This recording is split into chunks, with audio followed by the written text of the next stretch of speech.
Good evening বন্ধুরা, শুভ সন্ধ্যা সকলকে। কেমন আছো তোমরা সবাই? আশা করি তোমরা সকলেই খুব ভালো আছো। আজকে সকাল থেকে একদম হয়ে ওঠেনি ভিডিও করা, কারণ আমার ছেলে ছিল না, কলেজে গিয়েছিল। ওর আসতে দুপুর হয়ে গিয়েছিল, দুপুর ওই 3:30 হয়ে গিয়েছিল। তো তারপরেও খাওয়া দাওয়া করে একটু ঘুমালো, সেই জন্য সকালবেলাটায় ভিডিও করা হয়ে ওঠেনি। তাই আজ সন্ধে থেকে ভিডিওটা দিলাম। দেখো, এই সন্ধেবেলায় দুপুরবেলায় একটু শুয়েছিলাম, তারপরে উঠে আবার বিছানাটা এলোমেলো হয়ে গিয়েছিল, তাই একটু এই কমফোর্টারটাকে গুছিয়ে তারপর বালিশ টালিশগুলো ঠিক করে একটু ঝাড়ু দিয়ে নিচ্ছিলাম। বিছানাটা এলোমেলো হয়ে থাকলে ভালো লাগে না। কেউ আসলে কি বলবে বলো? বাড়িতে যদি হঠাৎ করে কেউ এসে পড়ে, গেস্ট, তখন দেখলে বলবে বাবা এরা কি নোংরা, তাই না?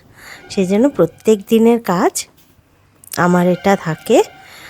প্রত্যেক দিন সন্ধ্যে থেকে রাত পর্যন্ত আমি কি কি করি, একটা রুটিন ওয়াইজ আমার কাজ চলে।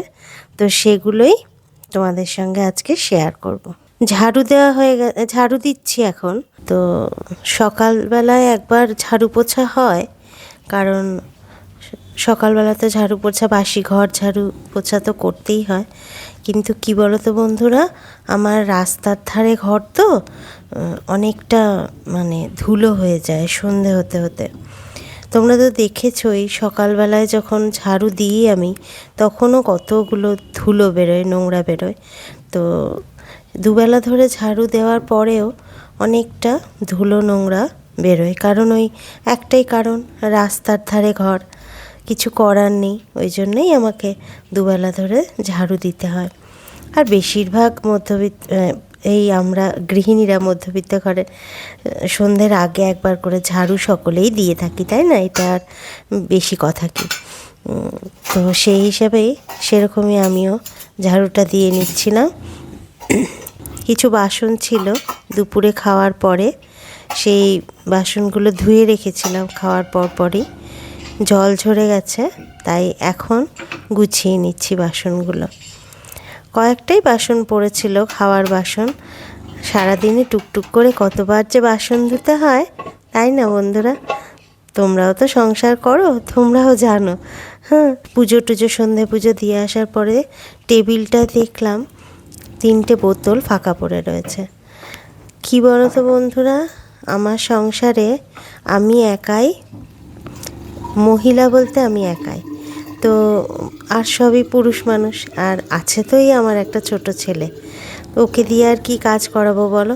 তাই এই বোতল ভরার কাজটাও আমাকেই করে রাখতে হয়। তো সেই দেখলাম 3টে বোতল ফাঁকা আছে, তাই ভরে নিয়ে টেবিলটা ভালো করে গুছিয়ে পরিষ্কার করে নিলাম আর একবার।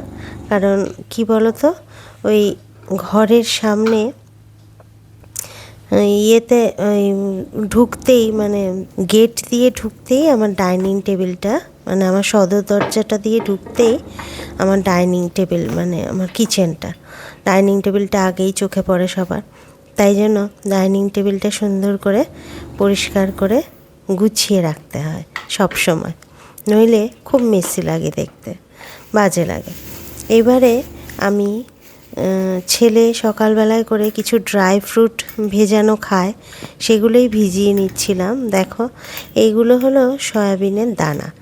এই সয়াবিনের দানা 20 থেকে 22টা মতো ভিজিয়ে দেবো। তারপরে কাজু, 4টে কাজু, আর আমন্ড আছে, আমন্ডও 4টে দেবো, আর দেবো কিশমিশ। তো দেখো, কিশমিশটা শেষের পথে, মানে ফুরিয়েই গেছে, কিশমিশটা শেষ হয়ে গেল। আনতে হবে সকালবেলায় দোকানে গিয়ে। দোকান বাজার সবই আমাকেই করতে হয় একা হাতে, কারণ সংসার সামলিয়ে। কারণ আমার হাজব্যান্ড তো এখানে থাকে না, আমার হাজব্যান্ড তো অনেক দূরে থাকে আমাদের থেকে, আসে শুধু শনি রবিবার, এই 2টো দিন। তো যাই হোক, ভিজিয়ে দিলাম এই ড্রাই ফ্রুটসগুলো। এইবারে করে নেব একটু চা। সন্ধ্যাবেলায় সব অনেকগুলো কাজ সেরে এবার একটু চা খাবো, রিল্যাক্স করব একটু। তো সেই হিসাবে দু কাপ চা বসিয়ে দিলাম। আমি এই ইলেকট্রিক কেটেলটাতে চা করে থাকি। এতে সুবিধা কি, খুব তাড়াতাড়ি জলটা ফুটে যায়, তাই চাটা হয়ে যায় তাড়াতাড়ি। তো এই চাটা করে নেওয়ার পর চা হয়ে গিয়েছে। চা দেখো 2 কাপ চা খুব তাড়াতাড়ি হয়ে যায়। জলটা ফুটে গেলেই 2 পাতা একদম পাতা চা, তো আমার ফ্লেভার চা শুধু দিয়ে ওই 3 মিনিট মতন রেখে দিলে চাপা দিয়ে লিকারটা সুন্দর হয় আর গন্ধটাও খুব সুন্দর হয়।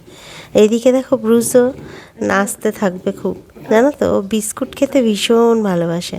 আমি ওকে বলছিলাম উপরে উঠতে, বিস্কুট খাবে। বিস্কুট দেখেই ও জানে সন্ধ্যাবেলা হলেই সে নাচতে নাচতে সেই রান্নাঘর থেকে আমার সঙ্গে এসেছে। খুব আনন্দ ওর ওইটুকু বিস্কুট খাওয়ার জন্য। চলো একটু চা খেয়ে নিই। চা খেয়ে তারপরে আবার একটু বসে তারপরে আবার কাজ শুরু করতে হবে। এবারে দেখো উঠেছে বিছানায় উঠেছে। বিছানায় উঠে ও বিস্কুট খাবে বলে কীরকম করছে। আমার ছেলে ওকে 2টো বিস্কুট ওকে দেওয়া হয়েছে, যে বিস্কুটগুলো সেখান থেকে একটুখানি ওকে দেয়। সেটা ওইটুকু খাবে বলেই ওর যে সমানে মুখ থেকে টস টস করে লাল পড়তে থাকে, আর ওর খুব আনন্দ। ওইটুকু খাবে বলে ও দেখো বিছানায় উঠে ওর খুব মজা, খুব ওইটুকু খাবার জন্য ও লাফালাফি করতে থাকে সমানে। তো যাই হোক বন্ধুরা, এবার চলে এলাম ওই ছোট আলুগুলো, যেগুলো আমি এসে কেটে কুটে ধুয়ে রেখেছিলাম, ধুয়ে পরিষ্কার করে, অনেক মাটি থাকে তো সেগুলোই প্রেশার কুকারে দিয়ে দিচ্ছিলাম। প্রেশার কুকারে 2টো সিটি দিয়ে নিলে তাহলে আলুটা সেদ্ধ হয়ে যাবে। তারপর করব আলুর দম। আজকে রাতে রুটি আর আলুর দম। তো রুটি করব কি লুচি করব এখনও ঠিক করিনি, করব কিছু একটা।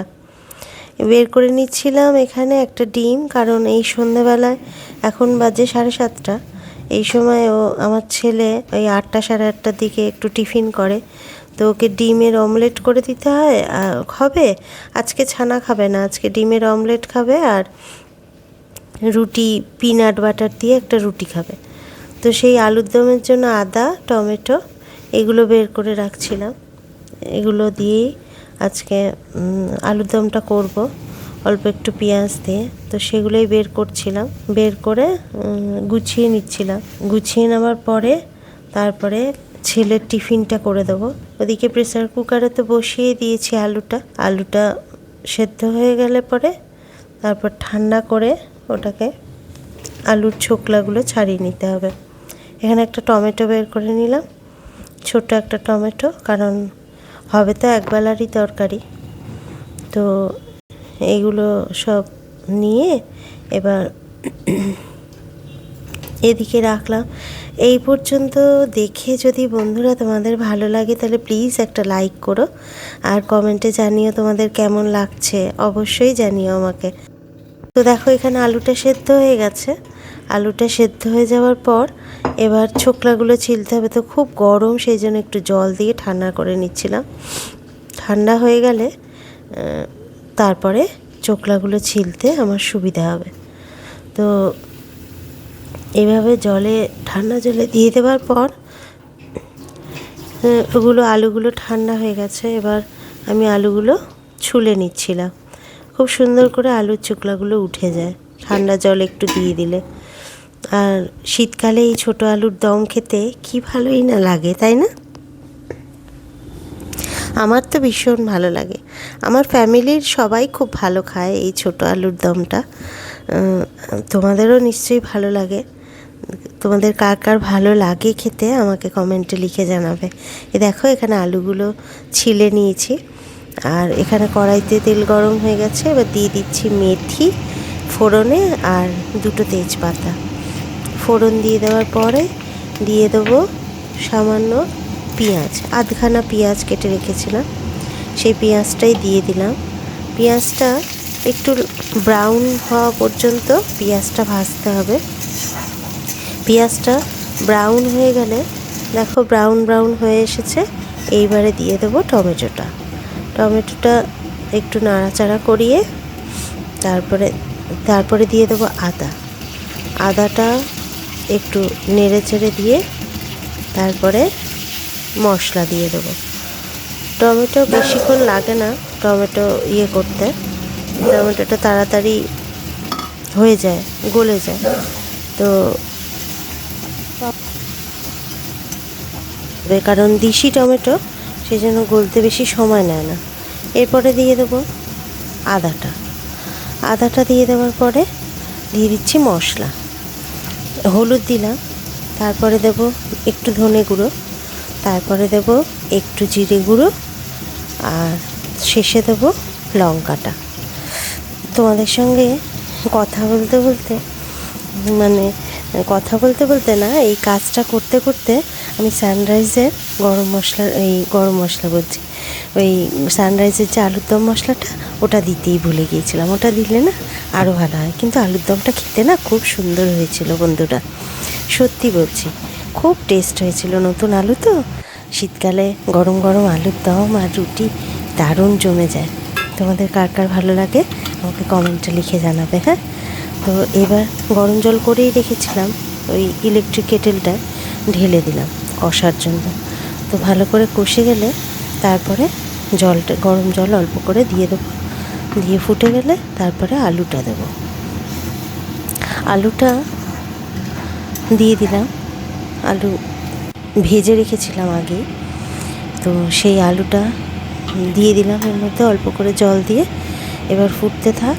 এর মধ্যে শেষে দেবো একটু ধনে পাতাটা কেটেই রেখেছি, তো এই ধনে পাতাগুলো ছড়িয়ে দিচ্ছি অল্প করে।